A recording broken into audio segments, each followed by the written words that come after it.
Good morning everyone.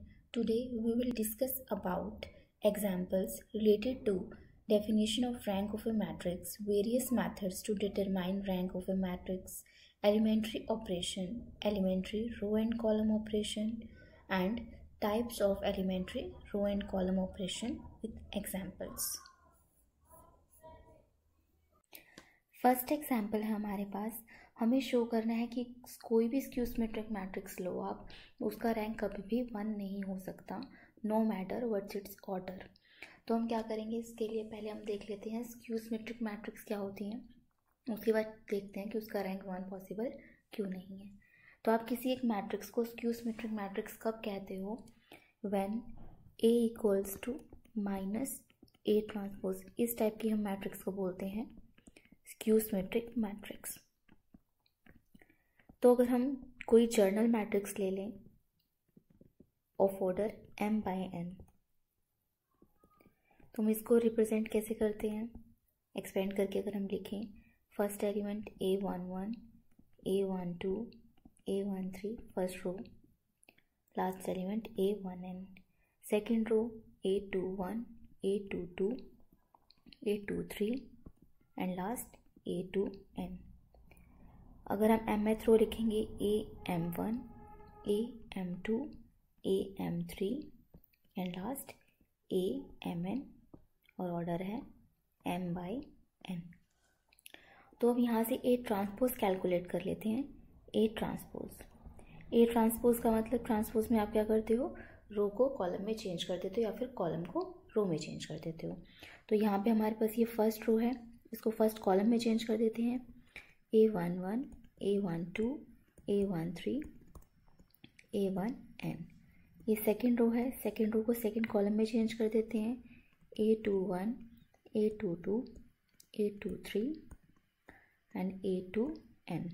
mth रो को mth column में change कर देंगे, am1, am2, am3 and last amn। But इसका ऑर्डर आपके पास क्या हो जाएगा, n/m, क्योंकि हमने रिवर्स किया, कॉलम को रो में चेंज किया और रो को कॉलम में चेंज कर दिया।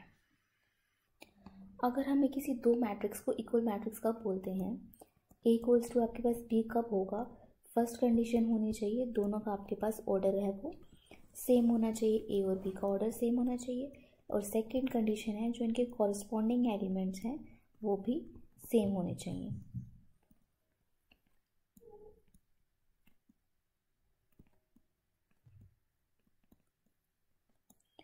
तो यहाँ पे हमें कंडीशन ये है कि A equals to minus A transpose, that means first condition को सेटिस्फाई करने चाहिए, दोनों का ऑर्डर क्या होना चाहिए, सेम ऑर्डर होना चाहिए। लेकिन जो हमारे पास A है, इसका ऑर्डर है m/n और A ट्रांसपोज का ऑर्डर है n/n। तो ये इक्वल पॉसिबल कब है, कब पॉसिबल है, when m equals to n। तो यहाँ पे ये दोनों क्या होनी चाहिए, स्क्वायर मैट्रिक्स। सेकेंड कंडीशन क्या है कि इनके कॉरस्पॉन्डिंग एलिमेंट इक्वल होने चाहिए, तो हम A और A ट्रांसपोज की वैल्यू पुट कर लेते हैं। तो वहाँ से अब आपके पास कंडीशन आ जाएगी कि स्क्यू सिमेट्रिक मैट्रिक्स होने के लिए कंडीशन क्या होती है। A की वैल्यू हमारे पास a11, a12, a13, a1n, a21, a22, a23 जो भी हमने लिखी थी सेम, जस्ट यहाँ पे m इक्वल्स टू n कर देंगे हम, 2n, लास्ट रो लिखेंगे an1, an2, an3, ann। यहाँ पे अब हमने m की जगह n कर दिया है क्योंकि m और n की वैल्यू इक्वल है आपके पास, ठीक है। यहाँ पे अब आप क्या करोगे, माइनस A ट्रांसपोज की वैल्यू इस तरफ पुट कर दोगे right hand side, minus a11 minus a12 minus a13 minus a1n। यहाँ पे आपके पास आ जाएगा minus a21 minus a22 minus a23 minus a2n। Similarly last column अगर हम लिखें, minus an1 minus an2 minus an3 and minus ann, दोनों का ऑर्डर है n/n। अब यहाँ पे कॉरस्पॉन्डिंग एलिमेंट इक्वल होंगे तभी ये मैट्रिक्स आपस में इक्वल होंगी। That means A11 equals to minus A11, पहले हम डायगनल एलिमेंट्स देख लेते हैं। Next A22 equals to minus A22, यहाँ पे डायगनल एलिमेंट की बात ANN equals to minus AN। तो यहाँ से आपके पास क्या कंडीशन आ जाएगी, 2A11 equals to 0। This implies A11 equals to 0, यहाँ से कंडीशन आ जाएगी 2A22 equals to 0 and this implies A22 equals to 0। Similarly यहाँ से क्या कंडीशन आ जाएगी, ANN इक्वल्स टू 0। तो यहाँ से हमें क्या पता चल रहा है कि जितनी भी डायगोनल एंट्रीज हैं वो आपके पास क्या आ चुकी हैं, 0। तो अगर हम इसकी जनरल रिप्रेजेंटेशन दें तो क्या हो जाएगा, AIJ equals to 0 for all I equals to J। जब भी I और J इक्वल है वहाँ पे AIJ की वैल्यू क्या है, एलिमेंट क्या है आपके पास, 0। अब हम नॉन डायगोनल एलिमेंट एंट्रीज देख लेते हैं। फर्स्ट एलिमेंट ये आपके पास इक्वल होना चाहिए इसके, that means A12 equals to minus A21, ये एलिमेंट होना चाहिए आपके यहाँ वाले के इक्वल। यहाँ पे आएगा A13 माइनस, तो ये होना चाहिए A13 equals to minus A31। Similarly ये वाला एलिमेंट आपके इसके इक्वल होना चाहिए, A21 equals to minus A12। A23 आपके पास इक्वल होना चाहिए यहाँ पे A23 के, A23 equals to minus A32। Similarly आपके पास ये वाला एलिमेंट किसके इक्वल हो जाएगा, AN1 equals to minus A1N, AN2 equals to minus A2N, AN3 equals to minus A3N। तो जब यहाँ पर I और J की वैल्यू जब इक्वल नहीं है, किसी भी केस में यहाँ पर देखो इक्वल नहीं है I और J की वैल्यू, किसी भी केस में इक्वल वाले केस तो हम ये कंसिडर कर चुके हैं यहाँ पर। That means AIJ equals to minus AJI, कब, जब I और J आपस में इक्वल नहीं होंगे। तो ये दो कंडीशन हमारे पास आ गई हैं स्क्यू सिमेट्रिक मैट्रिक्स के लिए। तो स्क्यू सिमेट्रिक मैट्रिक्स में क्या होगा, जितनी भी डायगोनल एंट्री होंगी वो होंगी 0, और जो नॉन डायगोनल एंट्रीज होंगी वहाँ पे ये वाली कंडीशन होगी आपके पास। तो हमारे पास स्क्यू सिमेट्रिक मैट्रिक्स की ये कंडीशन हो गई, जब I और J आपस में इक्वल नहीं है then AIJ equals to minus AJI, और जब I और J इक्वल हैं देन AIJ इक्वल्स टू 0। तो हम जो हमारे पास क्वेश्चन था उसको प्रूफ करने के लिए एक 4x4 की स्क्यू सिमेट्रिक मैट्रिक्स कंसिडर कर लेते हैं, 4x4 की स्क्यू सिमेट्रिक मैट्रिक्स। तो यहाँ पे फिर से वही कंडीशन होगी, इसका हम यूज़ करेंगे, जो हमने ऊपर कंडीशन प्रूफ की है इसका हम यूज़ करेंगे। तो पहली कंडीशन क्या है, जब I और J इक्वल हैं तो आपके पास AIJ की वैल्यू होगी 0। दैट मीन्स जितनी भी डायगोनल एंट्रीज हैं वो क्या हो जाएंगी, 0। और यहाँ पर जब आपके पास I और J इक्वल नहीं है तो यहाँ पे एक दूसरे के नेगेटिव प्रेजेंट होंगे। तो यहाँ पे A है तो यहाँ हो जाएगा माइनस A, यहाँ पे B है तो यहाँ हो जाएगा माइनस B, यहाँ पे C है तो यहाँ हो जाएगा माइनस C, यहाँ पे आपके पास D है तो यहाँ हो जाएगा माइनस D, यहाँ पे E है माइनस E, F है यहाँ पर माइनस F। यह 4x4 का स्क्यू सिमेट्रिक मैट्रिक्स। अब हम कुछ केसेस कंसीडर कर लेते हैं। केस वन है व्हेन जितनी भी एंट्रीज आपके पास A B C D E F, हमने इन सबको ले लिया 0। इस केस में जो आपके पास A है वो किसके इक्वल आ जाएगा, एक 0 मैट्रिक्स के इक्वल, और 0 मैट्रिक्स का हमारे पास रैंक कितना होता है, 0। नल मैट्रिक्स है, नल मैट्रिक्स का रैंक हो जाएगा 0। तो इस केस में रैंक आ गया 0, ऑब्वियसली 0 है तो मतलब 1 नहीं है। नेक्स्ट केस कंसिडर कर लेते हैं हम, जब आपके पास इन एलिमेंट्स में से A B C D, in elements में से जब कम से कम एक नॉन ज़ीरो होगा। हमने मान लिया A आपके पास है, कम से कम एक नॉन ज़ीरो लेना है तो मैंने A को नॉन ज़ीरो ले लिया, बाकी पे कोई कंडीशन नहीं लगाई है। बाकी B C D E 0 भी हो सकते हैं और नॉन ज़ीरो भी हो सकते हैं, बस कंडीशन ये लगाई है हमने कि A तो गारंटी है कि वो नॉन ज़ीरो है आपके पास। तो अगर A नॉन ज़ीरो है तो अब यहाँ पर देखो A अगर आपके पास नॉन ज़ीरो आ गया तो हमें क्या मिलेगा, 2 ऑर्डर का माइनर मिलेगा, हमें माइनर मिलेगा 2 ऑर्डर का 0a माइनस ए 0, किसके इक्वल आ जाएगा ए स्क्वायर। ए की वैल्यू नॉन ज़ीरो है, दैट मीन्स ए स्क्वायर की वैल्यू भी क्या आ जाएगी, नॉन ज़ीरो। अब 2 ऑर्डर का हमें एक माइनर मिला है जो है नॉन ज़ीरो। इसका क्या मतलब है, इसका मतलब है जो रैंक होगा ए का वो ग्रेटर देन इक्वल्स टू 2 होगा। ये 1 पॉसिबल नहीं है। 1 अगर रैंक 1 होता तो रैंक 1 के लिए हमें क्या चाहिए होता है कि जितने भी 1 ऑर्डर के माइनर हैं वो आपके पास उनमें से कम एक नॉन ज़ीरो होना चाहिए, और जो 2 ऑर्डर के माइनर हैं वो सारे के सारे ज़ीरो होने चाहिए। बट एक 2 ऑर्डर का माइनर नॉन ज़ीरो आ गया, इसका मतलब रैंक 1 पॉसिबल नहीं है, rank greater than equals to 2 होगा इस केस में हमारे पास। अब देखो, आपको अगर रैंक 1 शो करना है तो हम कैसे प्रूफ कर सकते हैं कि रैंक 1 है, कैसे लेंगे अगर रैंक 1 किसी का। उसके लिए आपको कम से कम एक नॉन ज़ीरो माइनर चाहिए होगा ऑर्डर 1 का। अगर हमारे पास रैंक ए की 1 होती तो आपके पास क्या होनी चाहिए, first condition at least 1 non zero minor of order 1।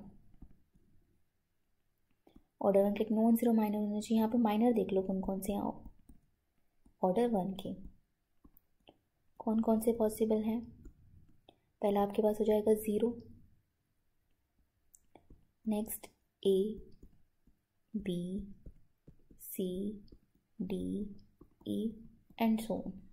अब अगर मैंने इनमें से किसी भी एक को नॉन ज़ीरो ले लिया, सपोज मैंने बोला ये आपके पास एक नॉन ज़ीरो मिल रहा है ये, तो ये आपको क्या इम्प्लाई करेगा, ए आपके पास क्या है नॉन ज़ीरो। बट जब एक ए नॉन ज़ीरो है तो हमारे पास कंडीशन क्या आ गई थी, रैंक आपके पास क्या आ गया था 2। सिमिलरली अगर आपने इस वाले को ले लिया non zero, determinant of B not equals to 0, तो यहाँ से बी आपके पास क्या आ जाएगा नॉन ज़ीरो। फिर से जो ये कंडीशन आपके पास ए में आई थी वही कंडीशन बी में आ जाएगी कि रैंक ऑफ ए क्या आ जाएगा greater than 2। Similarly C D E F सब एलिमेंट के लिए ये आ जाएगा कि रैंक आपके पास ग्रेटर देन इक्वल्स टू 2 होगा। दैट मीन्स कभी भी स्क्यू सिमेट्रिक मैट्रिक्स का रैंक 1 पॉसिबल नहीं होगा। नेक्स्ट क्वेश्चन, यहाँ पे हमें x की वैल्यू कैलकुलेट करनी है if rank of A less than equals to 2, और हमें a की वैल्यू गिवन है। अब a हमारे पास है 3/3 का स्क्वायर मैट्रिक्स, तो इसकी स्क्वायर सब मैट्रिक्स किस किस ऑर्डर की पॉसिबल हैं,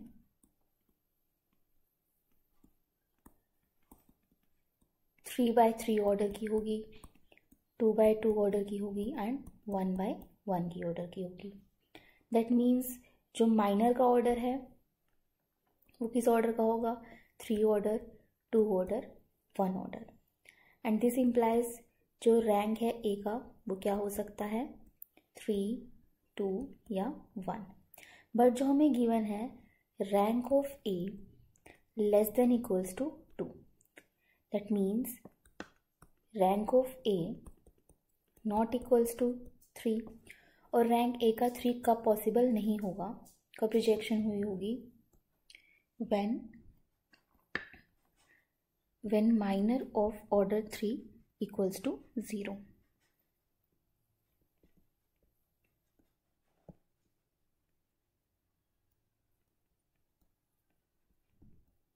और 3 ऑर्डर का माइनर कौन सा है, ये खुद। This implies determinant of A equals to 0। तो यहाँ से इस कंडीशन से हम x की वैल्यू कैलकुलेट करेंगे, तो यहाँ पे वैल्यू पुट कर देते हैं हम। इसे अब हम फर्स्ट रो से एक्सपेंड कर लेते हैं, तो हमारे पास आ जाएगा 3x माइनस 8, 3x माइनस 8 का होल स्क्वायर माइनस 9 माइनस 3 से छोड़ोगी, इसे छोड़ोगी, 3 into 3x minus 8 minus 9 plus 3, ये आ जाएगी टर्म आपके पास 9 minus 3 into 3x minus 8 equals to 0। अब ब्रैकेट्स को हम सॉल्व कर लेते हैं। 3x minus 8 as it is, ये आपके पास आ जाएगा 9x square minus 48x plus 55 minus 3 as it is. इस ब्रैकेट को सॉल्व करेंगे, हमारे पास आ जाएगा 9x minus 33 plus 3 as it is, ये वाली ब्रैकेट हमारे पास आ जाएगी 33 माइनस 9x इक्वल्स टू 0। अब हम इस ब्रैकेट के फैक्टर बना लेंगे, तो हमारे पास इक्वेशन आ जाएगी 3x minus 8 into 3x minus 11 into 3x minus 5। यहाँ से आप 3 कॉमन ले लोगे तो ये हो जाएगा 9, 3x माइनस 11। यहाँ से फिर 3 कॉमन ले लोगे तो आपके पास हो जाएगा 11 माइनस 3x इक्वल्स टू 0। अब पूरी इक्वेशन में हमारे पास 3x माइनस 11, 3x माइनस 11 ये आपके पास कॉमन है, 3x माइनस 11। तो यहाँ टर्म आपके पास बच जाएगी 3x minus 8 into 3x minus 5 minus 9, और यहाँ भी माइनस 9 इक्वल्स टू 0। अब हम इस ब्रैकेट को सॉल्व कर लेते हैं। ये हमारे पास आ जाएगा 3x minus 11 as it is, ये टर्म आपके पास आ जाएगी 9x square minus 39x plus 22। फिर से हम क्या करेंगे, इनके फैक्टर बना लेंगे, जो आपके पास आ जाएंगे 3x minus 11 and 3x minus 2 equals to 0। तो यहाँ से 3x minus 11 equals to 0 and 3x minus 2 equals to 0। यहाँ से आपके पास x की वैल्यू आ जाएगी 11/3, यहाँ से x की वैल्यू आ जाएगी 2/3। तो हमारे पास 2 वैल्यूज़ हो गई x की।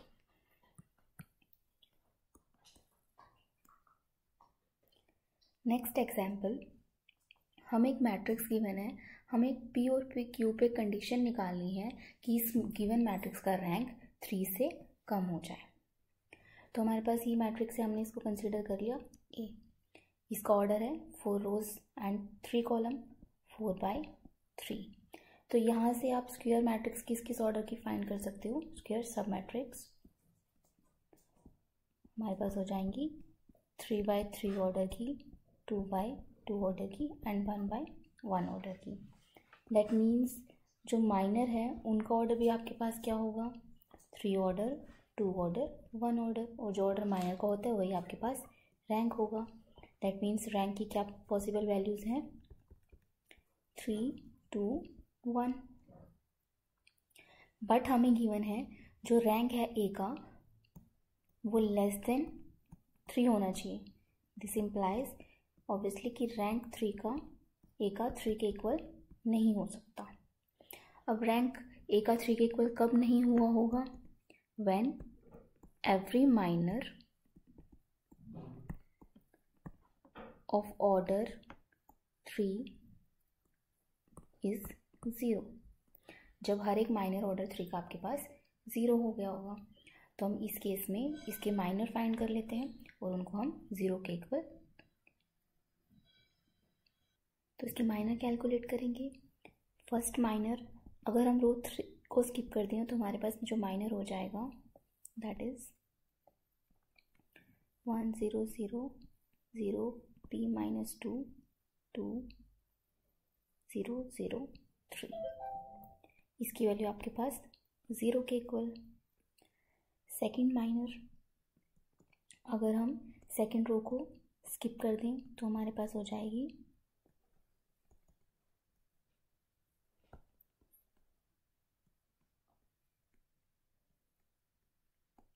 नेक्स्ट माइनर अगर हम फर्स्ट रो को स्किप कर दें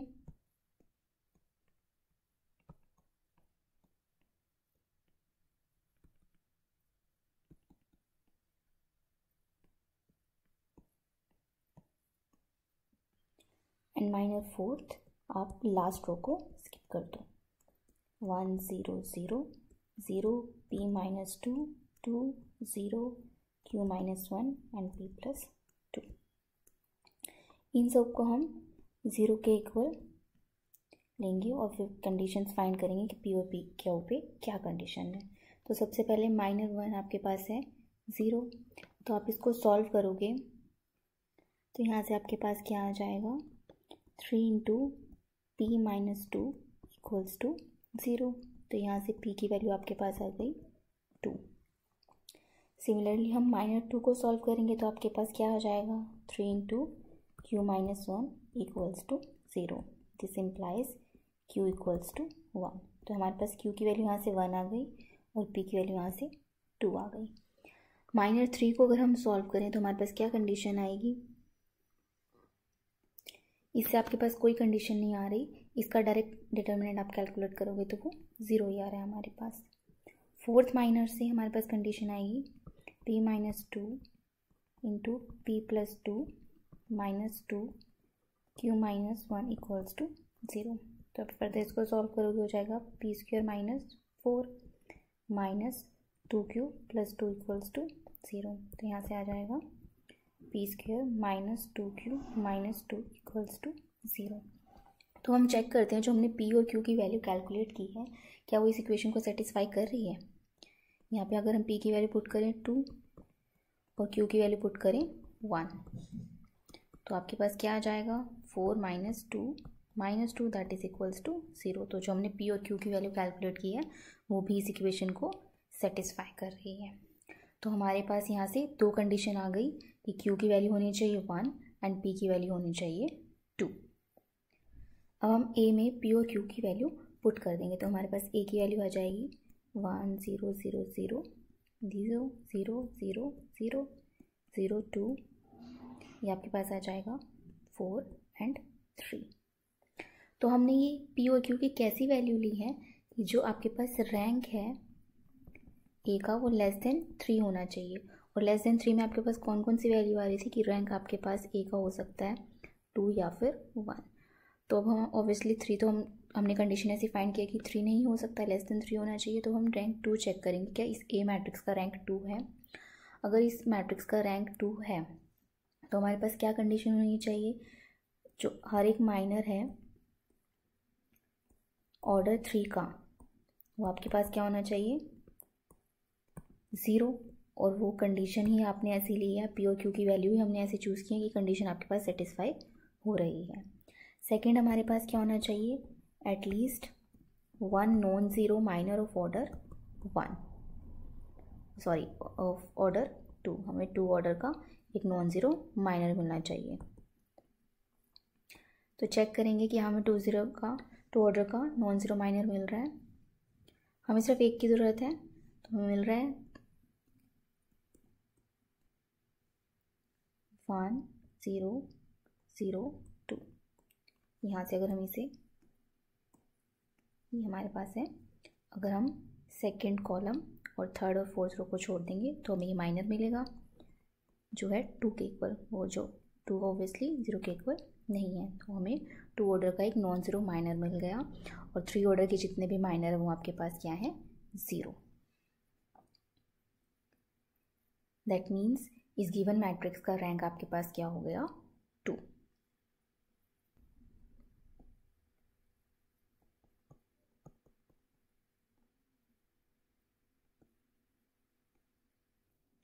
नेक्स्ट हमारे पास एक नोट है, rank of A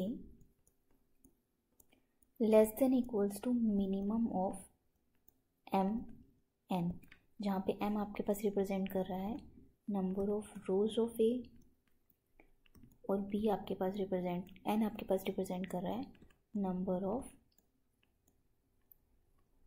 column of ए। इसको समझने के लिए हम एक एग्जाम्पल कंसीडर कर लेते हैं। ए आपके पास 3/4 का एक मैट्रिक्स है, तो इसके पास जो स्क्वायर सब मैट्रिक्स हैं वो किस ऑर्डर की मिलेंगी, सबसे पहली 3/3 की, दैट मीन्स दोनों में से मिनिमम है। स्क्वायर सब मैट्रिक्स आपको मिलेगी 3/3 की, इसका मतलब माइनर आपको मिलेगा 3 का, इसका मतलब रैंक क्या हो सकता है 3। तो जो रैंक हुआ वो किसने डिसाइड किया, जो दोनों में से छोटी वैल्यू थी 3 और 4 में से जो आपके पास मिनिमम वैल्यू थी उसने डिसाइड किया कि रैंक क्या होगा।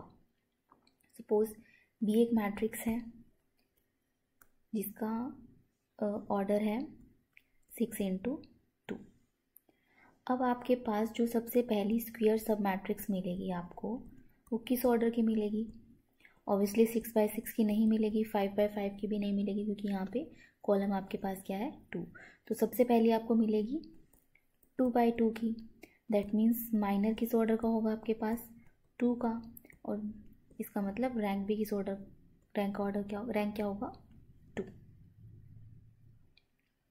तो तो यहाँ भी रैंक किसने डिसाइड किया, जो आपके पास दोनों में से मिनिमम था। तो रैंक इसके बाद 2 भी हो सकता है, और इसके बाद स्क्वायर सब मैट्रिक्स आपके पास किस ऑर्डर की मिलेगी, यहाँ पर 1 बाय 1 की। तो माइनर भी किस ऑर्डर का मिलेगा, 1 का। तो यहाँ से रैंक आपके पास क्या हो जाएगा, 1। तो जो रैंक है किसी मैट्रिक्स का, वो दोनों की मिनिमम, जो दोनों number of rose number of column है, उनके मिनिमम के इक्वल हो सकता है या फिर उससे छोटा हो सकता है। यहाँ से सिमिलरली अगर हम ए में देखें तो 3 बाई 3 की मिलेगी, इसका मतलब रैंक 3 हो सकता है। 2 बाई 2 की मिलेगी तो माइनर भी 2 ऑर्डर का मिलेगा, तो रैंक आपके पास 2 हो सकता है। 1 बाई 1 ऑर्डर की स्क्वायर सब मैट्रिक्स मिलेगी तो माइनर का ऑर्डर होगा 1, दैट मीन्स रैंक आपके पास क्या हो सकता है, 1। तो फिर से जो रैंक आपके पास क्या आया, दोनों की मिनिमम वैल्यू से छोटा या फिर इक्वल आ सकता है। तो यहाँ हमारे पास हर एक मैट्रिक्स का rank less than equals to minimum of its number of rows and column. Next note है आपके पास,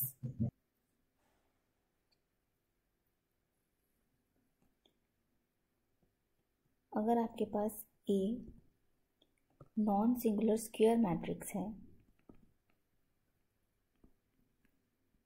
नॉन सिंगुलर मैट्रिक्स कौन से होते हैं, जिनका डिटर्मिनेंट आपके पास 0 के इक्वल नहीं होता।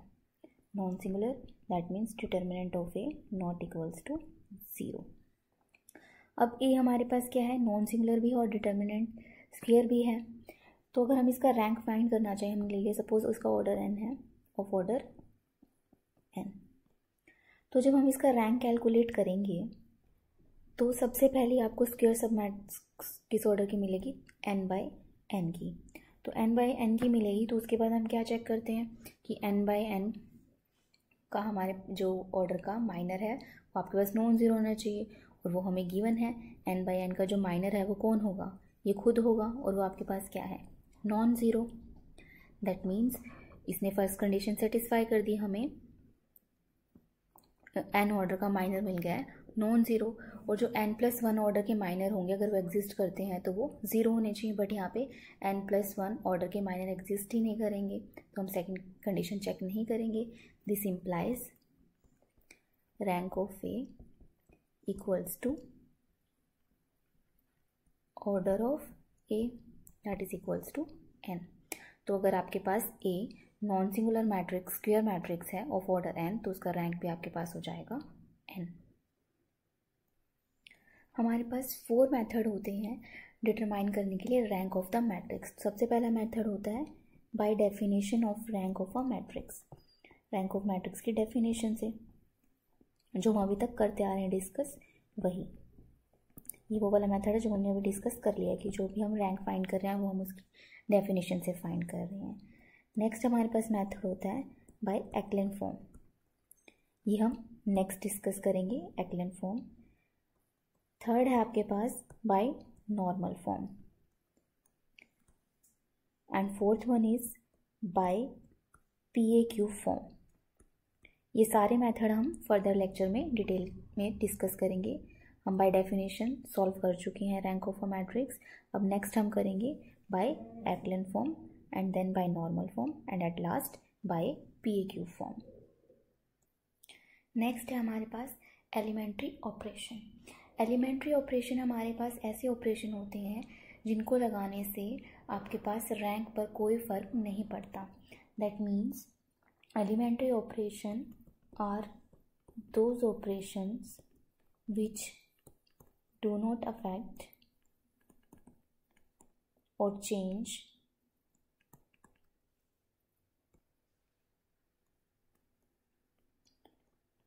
Rank of a matrix. कि अगर हम ये ऑपरेशन लगा रहे हैं तो रैंक पर आपके पास जो मैट्रिक्स की रैंक है उस पर कोई भी फर्क ना पड़े।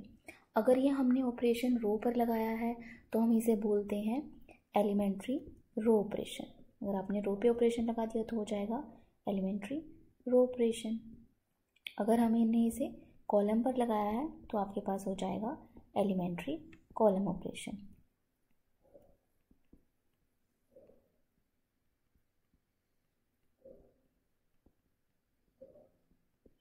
आप जो ये ऑपरेशंस हैं आप +1 +2 में पढ़ चुके हो। अगर हम बात करें एलिमेंट्री रो ऑपरेशन की, तो ये आपके पास 3 टाइप का होता है। सिमिलरली एलिमेंट्री जो आपके पास कॉलम ऑपरेशन है वो भी फर्दर 3 टाइप का होता है।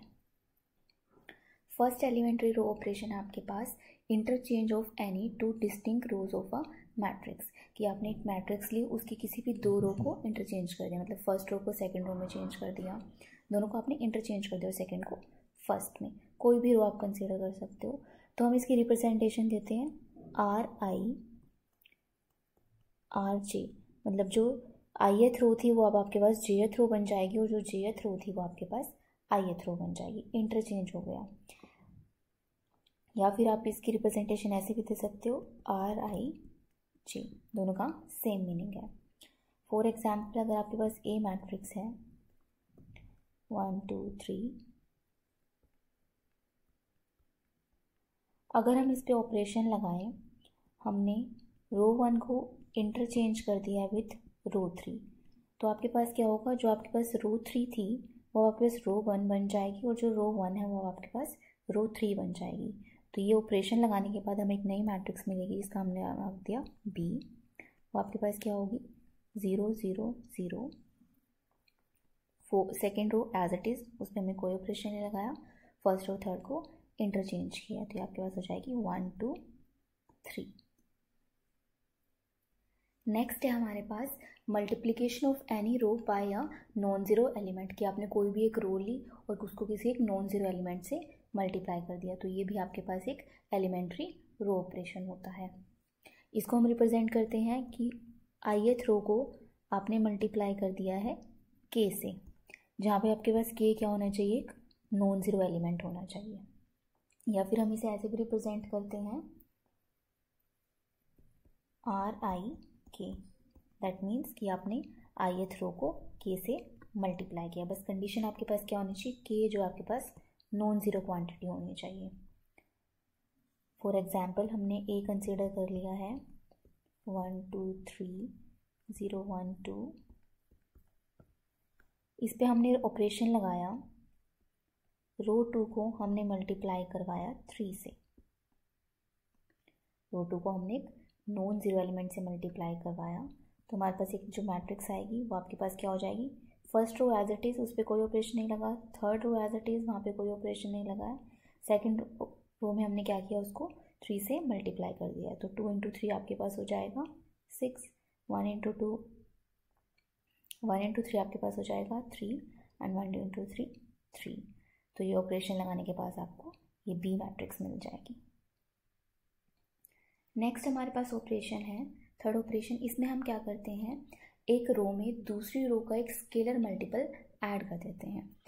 कैसे लिखेंगे, हमें ith रो में हमने क्या किया है, ith रो में हमने k times of jth row add कर दी है, किसी एक रो का स्केलर मल्टीपल हमने दूसरी रो में ऐड कर दिया है। तो ये हमारे पास है थर्ड टाइप का एलिमेंट्री रो ऑपरेशन, या इसको आप ऐसे भी रिप्रेजेंट कर सकते हो RIJK, कि आपने k times of jth row add की है ith रो में। जो अभी हमने ये 3 टाइप डिस्कस किए हैं एलिमेंट्री रो ऑपरेशन के, यही सेम होते हैं हमारे पास कॉलम के लिए। एलिमेंट्री कॉलम ऑपरेशन भी हमारे पास 3 टाइप के होते हैं, जहाँ जहाँ हमने रो वर्ड यूज़ किया वहाँ पे जस्ट कॉलम आ जाएगा कि वही सेम काम हम कॉलम पे करते हैं। फर्स्ट हमारे पास क्या था कि आपने 2 रोज़ को एक्सचेंज किया है, तो यहाँ पे क्या हो जाएगा, आप 2 कॉलम को चेंज कर रहे हो, कॉलम 1 को इंटरचेंज कर रहे हो ith कॉलम को चेंज कर रहे हो jth कॉलम से। सेकेंड आपके पास था ऑपरेशन मल्टीप्लाई करना था आपको नॉन ज़ीरो क्वांटिटी से, तो आपने ith कॉलम को मल्टीप्लाई कर दिया है k से। एंड थर्ड ऑपरेशन है किसी का स्केलर मल्टीपल आपको किसी कॉलम में ऐड करना है, तो ith कॉलम में हमने k times of jth column add कर दिया। तो ये हमारे पास क्या है, एलिमेंट्री कॉलम ऑपरेशंस, जो कि हमने पहले डिस्कस किए हुए थे एलिमेंट्री रो ऑपरेशन। तो ये आपके पास 3 टाइप के रो एंड कॉलम ऑपरेशन होते हैं। अब एक एलिमेंट्री रो ऑपरेशन का हम एक एग्जाम्पल डिस्कस कर लेते हैं। हमें ए मैट्रिक्स गिवन है और हमें ये 3 ऑपरेशन इस पर ऑपरेट करने हैं। तो फर्स्ट ऑपरेशन क्या है, इस ऑपरेशन का मतलब क्या है, आपको रो 1 में 2 टाइम्स ऑफ रो 2 ऐड करना है। दैट मीन्स जो बाकी रो हैं सिर्फ ऑपरेशन का अलग है रो 1 पर, तो row second and row third आप एज इट इज लिख दो। सेकेंड और थर्ड हमने एज इट इज लिख दी। फर्स्ट रो पे आप क्या करोगे, 2 टाइम्स ऑफ रो 2 ऐड करोगे। तो पहले रो 1 1 प्लस 2 टाइम्स ऑफ रो 2, इसका 2 टाइम्स करोगे क्या हो जाएगा 6, 2 प्लस अब 2 टाइम्स करोगे आप इसका हो जाएगा 4, 3 प्लस इसका 2 टाइम्स करोगे 2। तो ये आपके पास आ जाएगी एक मैट्रिक्स जब हमने अप्लाई किया है R1 plus 2R2 operation. Next operation हमारे पास क्या है, हमें रो 1 और रो 2 को इंटरचेंज करना है। हमारे पास सिंबल क्या था, इंटरचेंज का। तो रो 1 और रो 2 इंटरचेंज हुई है, दैट मीन्स थर्ड रो आपके पास एज इट इज रहेगी और जो फर्स्ट रो है वो सेकंड रो बन जाएगी, जो सेकंड रो है वो फर्स्ट रो बन जाएगी। तो अब हमारे पास फर्स्ट रो कौन सी हो जाएगी 3 2 1 और सेकंड हो जाएगी 1 2 3। थर्ड ऑपरेशन में हमें क्या करना है, रो 2 को चेंज करना है। रो 2 पे ऑपरेशन लगा है, क्या लगा है कि रो 2 में आपको पहले रो 1 के एलिमेंट्स को ऐड करना है, फिर उसमें से रो 3 के एलिमेंट्स को सब्ट्रैक्ट करना है। ऑपरेशन लगा है रो 2 पर, तो फर्स्ट रो और third row as it is. तो अब सेकेंड रो का एलिमेंट है पहला 3, उसमें ऐड करोगे आप फर्स्ट रो का एलिमेंट। फर्स्ट रो का एलिमेंट क्या है 1, उसमें से सब्ट्रैक्ट करोगे थर्ड रो का एलिमेंट। सेकेंड रो का एलिमेंट है 2, उसमें हम ऐड करेंगे फर्स्ट रो का एलिमेंट 2 और सब्ट्रैक्ट करेंगे थर्ड रो का एलिमेंट 2। नेक्स्ट आपके पास है 1, 1 में आप फर्स्ट रो का एलिमेंट ऐड करोगे जो कि है 3, फिर आप सब्ट्रैक्ट करोगे थर्ड रो का एलिमेंट जो कि है 1। नेक्स्ट है हमारे पास इक्विवेलेंट मैट्रिक्स। हमारे पास 2 मैट्रिक्स हैं, मैट्रिक्स ए और बी। हम इन दोनों को इक्विवेलेंट मैट्रिक्स कब कहेंगे, जब इनमें से कोई एक पे हम रो या कॉलम ऑपरेशन लगाएंगे और वापस से दूसरी मैट्रिक्स के इक्वल आ जाए, कि एक मैट्रिक्स दूसरी मैट्रिक्स से ही हमने ऑब्टेन की है जस्ट बाय अप्लाइंग रो और कॉलम ऑपरेशन। दोनों लगा सकते हो आप, रो ऑपरेशन और कॉलम ऑपरेशन साथ में, तब आप ए और बी को बोलोगे equivalent matrix. That is 2 matrices A and B are said to be equivalent matrix if one can be obtained from the other just by applying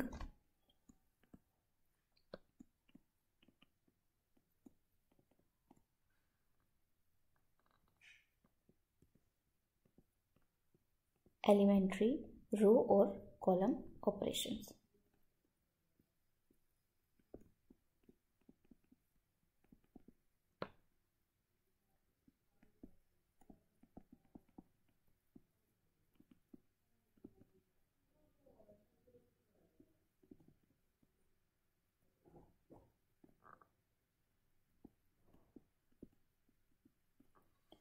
कि हम